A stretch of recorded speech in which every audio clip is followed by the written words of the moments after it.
Oh, yung mga kaibigan mo ang yayaman na. May mga bahay at kotse na. Ikaw, patayo-tayo pa rin?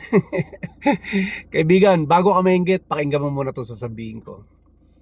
Stop measuring your chapter 1 or chapter 3 against someone else's chapter 20. Their speed is not your standard. Sa opinion ko, maraming tao ang natatrap sa social media comparison. Dahil nakakakita tayo ng highlight reels na ibang tao, yun din yung ginagamit natin para sirain ang tiwala natin sa sarili natin.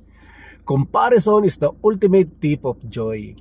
Hindi naman porke nauna yung iba nahuhuli ka na. Tandaan mo, magkakaiba tayo ng starting line. Magkakaiba tayo ng resources, kaya magkakaiba tayo ng timeline. The only competition that matters is the person you were yesterday. Ang totoong pagkatalo ay hindi yung dahil mabagal ka kumpara sa iba. Kung hindi yung tumigil ka sa dinadaanan mo dahil nakatingin ka sa dinadaanan ng kapitbahay mo. Growth is not a race, it's a personal journey. So focus on your own lane. Simula ngayon dapat meron kang tapaoho, yung sa kabayo, para nakafocus ka lang sa dinadaanan mo. Celebrate mo yung success sa ibang tao, pero doble mo yung effort mo.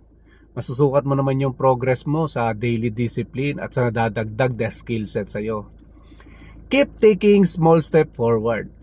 Your time is coming. Ikaw kaibigan, ano yung mga small win na natapos mo ngayong linggo na dapat mong ipagmalaki sa sarili mo? I-comment mo rito.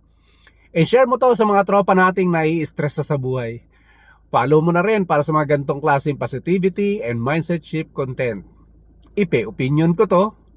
Anong say mo?